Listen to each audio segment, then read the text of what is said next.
Hi, I'm Josh. Welcome to a new video. One that I was super excited to do because today I'm gonna rank from my least to most favorite the albums of My Chemical Romance. The incredible band from Newark, New Jersey, formed in 2001 by Gerard Way and Matt Pellissier, which members currently are Gerard Way on the vocals, Mikey Way on the bass, and Ray Toro and Frank Cairo on the guitars. They have released 4 studio albums so far, and today I'll be ranking them. And as always, this is just my opinion based on how much I like each album. I don't have the universal truth, so feel free to leave your own rankings in the comments below. I'd love to see them. Oh, and I won't be talking about conventional weapons, cause it's a compilation. Everything said, let's go for it. In number 4, without a single doubt, Danger Days, The True Lives of the Fabulous Killjoys. Honestly, I don't have much nice things to say about this record, cause I don't like it at all. I won't deny this record starts really good though. Look Alive Sunshine and Na Na Na Na are great songs to start an album. Cause they get you excited. You wanna know what's about to come in the record. And even when Bulletproof Heart is a really enjoyable song, nothing that comes next is up to any expectation you could have had about the record. I don't find a single song from Sing to Save Yourself a Bottom Up slightly interesting. Then we have Scarecrow, a song I've always liked. It's even in my Chemical Romance playlist. But I prefer listening to it separately cause by this point I'm already tired of this record. And then there's Summertime, which again is an enjoyable, likable song. It's fun, but it's not surprising by any means. But then it comes Destroya, and I don't care if it has Gerard Way doing stuff, I think this song sucks. And I don't want to be rough, but The Kids from Yesterday is such a horrible song. Not only is it boring, but the Saint Anger trash can they're hitting in the whole song is exactly what it sounds like. Trash! Finally, the record ends with Vampire Money. I guess it's fine, I don't like it. By this point there's nothing more I want than this record to finish. After re-listening to this album, I was actually tired. This album is emotionally and physically draining. I'm sorry, but this record sucks. And the argument I'm about to say sucks too. But I don't understand how a band that had made such amazing music till that point came up with such a bad record. Cause it was so drastic, they went from their best project to their worst. How did it even happen? And it's not that I don't like the change in their sound, cause Na Na Na Na is a song I love with all my heart. And it sounds nothing like their previous music. It's just that I find the songs on this record boring, annoying, or both. I think that's all I have to say. I hope this was the last time I'll ever listen to this album again. And as Fantano said, if there's one good thing about this record, is that they can only get better from here. And now that they're back together, I definitely hope they release a new album someday. Forgive me for starting this video in such a negative way, and forgive me My Chemical Romance for being so rough to you. Believe me, I'll be super nice to you in the next places. My favorite song on the record is obviously Na Na Na Na. The main riff of the song is actually really cool. And in general, this song gives me a happiness and energy very few other songs can give me. Now, it was really hard choosing which album to put in number 3, but I decided that number 3 is I Brought You My Bullets, You Brought Me Your Love. And what a great debut album! Taking into account the band was barely 6 months old when they made this record, it's crazy how good they sound together. This album feels like a band that loves making music while expressing themselves and experimenting in order to find their own unique sound. And even though they still had to develop it more, I think they did a great work here. They had a very clear idea of how they wanted their music to sound like, and they definitely understood each other. Thanks to that, this record has all the essence of early My Chemical Romance. It's so raw, it's so pure, it's so authentic. And listening to this album is really interesting because they were such creative musicians from the very beginning. Matt Pellissier is a great drummer, and if you take a look at Vampires Will Never Hurt You, you'll notice how intelligent he was. Cause he did exactly what each moment of the song needed in order to be effective. He had a big understanding of the drums and what he could do with them, so he doesn't have to destroy the drums in order to give an excellent groove to the song. Gerard Way also does a really nice vocal job if you ask me. He definitely put all the emotion he wanted to transmit with his music. It's beautiful, and I also like his energetic vocals here. I think they really fit the sound and aesthetic of this record. I love the job the guitars do on this record, because most of the times they're playing harmonies that together sound fantastic and make the guitars really interesting. And finally, Mikey Way. While he doesn't shine as much in this record, I really admire how he committed himself to the band, practiced so much in order to be better and be a part of it. This record is great. There's a couple songs I don't like as much that I wouldn't add to my playlist, but when I listen to this album, I enjoy them. It still has a bunch of great songs like Headfirst for Halos, Honey This Mirror Isn't Big Enough for the Two of Us, or Skylines and Turnstiles. And it ends with the amazing song Demolition Lovers Is, so all I have to say is what a record. I honestly don't have any complaints about this record, not a single one. And even when they were missing experience and needed development, they put out a really good record. I think my favorite song on the album is Early Sunsets Over Monroeville. I love that song so much, it's beautiful. Moving on, in number 2, 3 Cheers for Sweet Revenge, and God, I love this album so much. I've listened to this album so many times and I still don't get tired of it. I still enjoy it every time. Actually, doing this video I listened to this album like 7 times. It's safe to say that because of this video, I got into another little My Chemical Romance phase. Something that I love about this record is that you can notice how much they grew as a band from their previous album. And they showed these teens the very first song, Elena. I don't know if it's pronounced like that though. Gerard Way's singing had such an improvement from one album to another. His performance on this song was perfect. Honestly, it's probably because of the meaning this song has for him, cause the emotion he performed with is outstanding.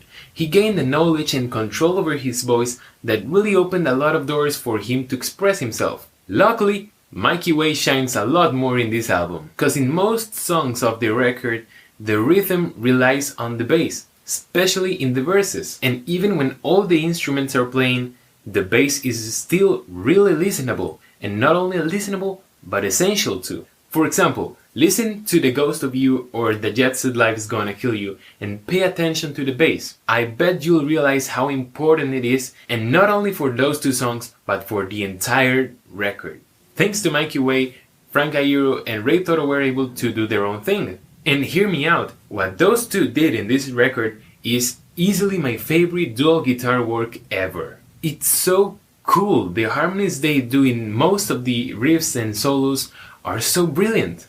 Sometimes you even forget there's 2 guitars because they complement each other so well. And being able to tell which guitar parts are being played by Ray and which are being played by Frank is really cool.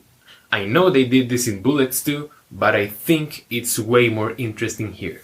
And again, what Matt Pellissier does in the drums is great. The song that comes to mind when I think of them is I Never Told You What I Do for a Living, because throughout the whole song he does such a display of drumming, always doing exactly what the song required. This record has so many great songs. I'm Not Okay, Thank You for the Venom, and Cemetery Drive are some of my favorite songs by them. And this record was such a game-changing album. I do believe that. To finish with it, I think it has amazing production. Everything is in its right place. Even in the parts where there's a lot of stuff happening, everything is clearly listenable and nothing gets lost in the mix. The only thing this album doesn't do that great in my opinion is the order of the tracks.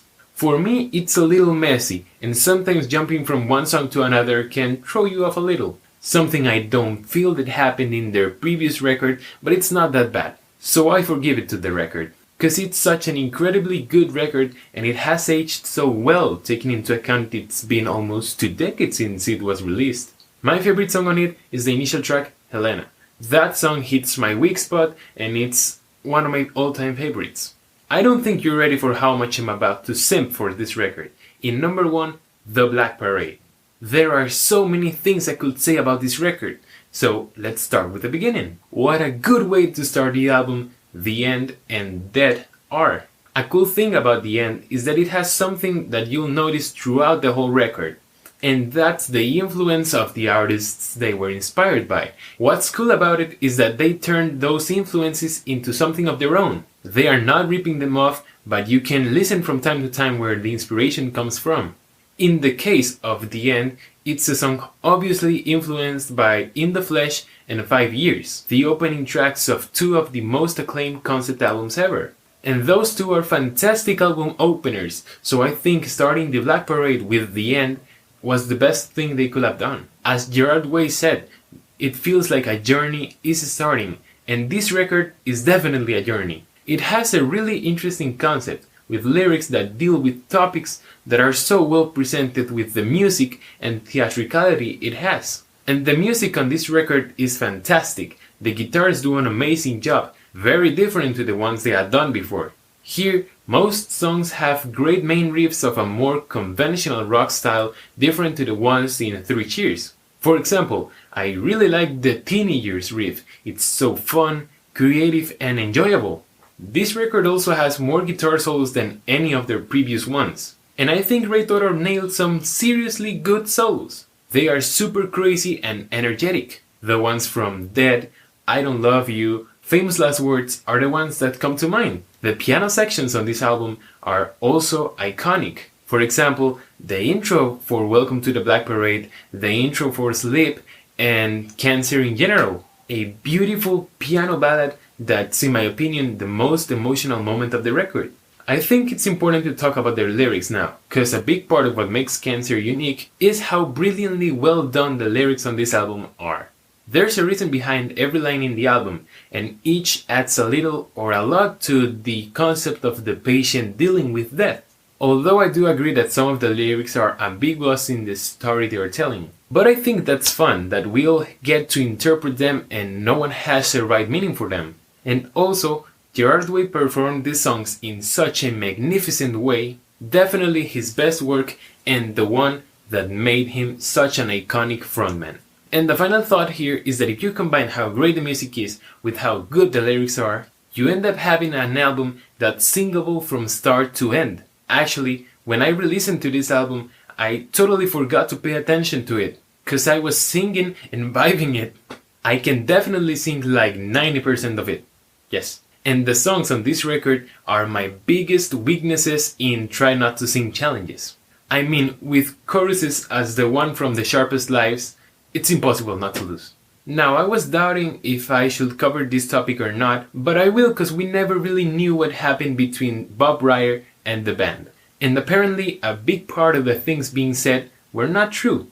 And it seems like there's no bad blood between them. Mikey and Bob, the biggest parts of this controversy, follow each other on Instagram. So I think it's okay that I mention how much I love Bob Ryer's work in this album. He had really interesting feels and a very cool use of the drums. Actually, even though I'm not a drummer, he has had a huge influence in my style of writing drums. Cause I learned a lot about the way the drums work from him by listening to songs like I Don't Love You, where the drums are kinda simple. But he was a really good drummer. If you listen to Famous Last Words or This Is How I Disappear, you'll notice how cool he was. But his work on Welcome to the Black Parade will never stop blowing my mind, cause I think that song shows how much he knew about drumming and how much skill and creativeness he had. I consider it his best work. Another thing I love about this record is that it's a great record to perform live, and they definitely had that in mind while making it.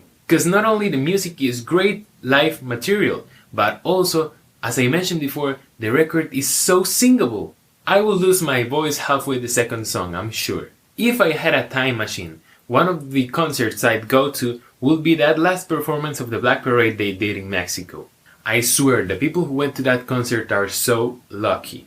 To conclude, this record is a masterpiece. It's on such a high quality level, definitely up there among the greatest albums in history. And it's surprising how refreshing this album was and still is.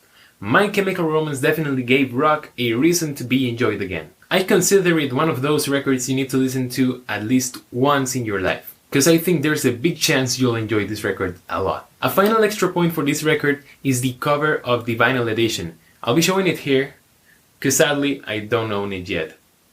But what an incredible cover. It's the best visual representation this album could have gotten. It shows so good the concept and aesthetic behind the music of this record.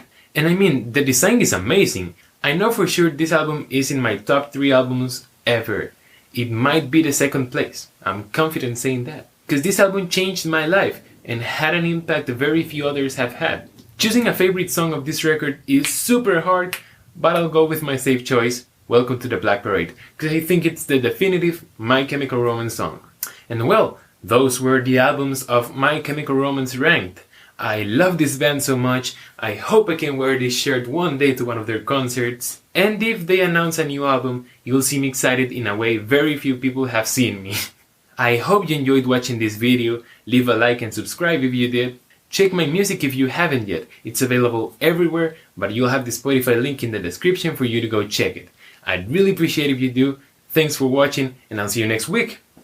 I've been waiting for years, hoping there's still a chance that you'll come visiting someday.